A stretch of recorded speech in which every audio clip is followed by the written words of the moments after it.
Muito obrigada, Sr. Presidente. Cumprimento a Sr. Presidente, senhoras e senhores deputados, e um cumprimento especial ao Sr. Presidente da Associação Portuguesa de Administradores Hospitalares, Dr. Xavier Barreto, à Dra. Catarina Paulino e à Dra. Raquel Xande.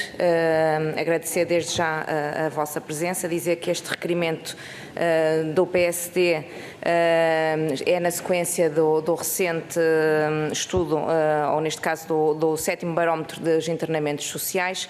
Em primeiro lugar, cumpre enaltecer esta iniciativa da Associação de Administradores Hospitalares, uma iniciativa muito importante numa altura em que o Serviço Nacional de Saúde enfrenta um forte problema de pressão agravado pelo rápido envelhecimento da população portuguesa, a insuficiente resposta da rede de cuidados continuados, que tem crescido de forma diminuta nestes últimos 8 anos, e o elevado e crescente número de pessoas a aguardar vaga na rede de cuidados continuados, números de maio de 2023, 2.160.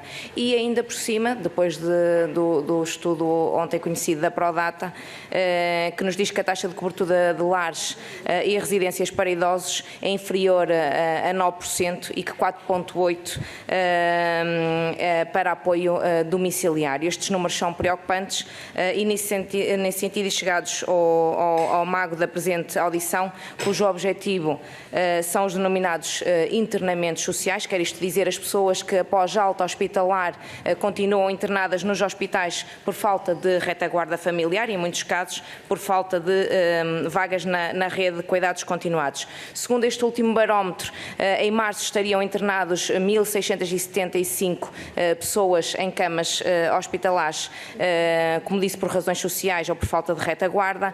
É importante dizer que, e vale a pena sempre lembrar, que o Governo, depois de sustentar que no final de janeiro de 2023 se encontrariam inapropriadamente internados 665 pessoas nos hospitais do SNS, veio, através da Sra. Secretária de Estado, reconhecer no passado dia 2 de junho que haviam somente 473, assim é que é, 473 casos sociais. Teve a necessidade, logo que foi conhecido o vosso 7º barómetro, vir justificar-se que afinal não seriam os números que vocês apresentaram, mas sim 473 casos sociais. Estes números naturalmente são muito abaixo daquilo que vocês nos informam. Há uma discrepância muito grande, que corresponde apenas a 1/3 dos números apresentados pela vossa associação e, aliás, a julgar pelos dados da Associação de Administradores Hospitalares nos últimos 2 anos, o número de pessoas internadas quase duplicou. Eram em 2021 853 pessoas e, como referi, em 2023 1.675 pessoas internadas. Neste contexto, cabe perguntar qual o grau de confiança que a Associação, e neste caso o Dr. Xavier Barreto, tem na autenticidade dos números apurados pela Associação Portuguesa de Administradores Hospitalares e que credibilidade lhe merece o número avançado pelo Governo, se tal lhe suscita alguma preocupação relativamente à capacidade do Governo em resolver um problema que aparentemente nem sequer parece conhecer a sua dimensão real.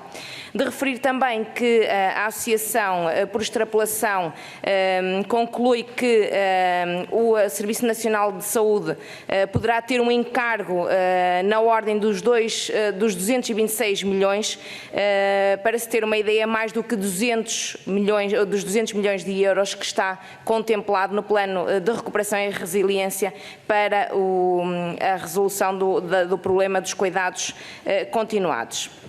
E depois, se virmos, e como eu já referi os dados da Prodata, perguntar se considera que a portaria conjunta do Governo, do Ministério da Saúde com o Ministério do Trabalho, a portaria 38/2023, se no vosso entendimento está a atingir os objetivos para que o Governo se propôs, se realmente está a responder ou não, porque olhando para os dados que a Associação nos apresenta, dá-nos a entender que não, mas queríamos ouvir da vossa parte essa essa informação. E depois há uma outra questão que nos preocupa e que diz respeito ao subfinanciamento das unidades de cuidados continuados e da rede de cuidados continuados.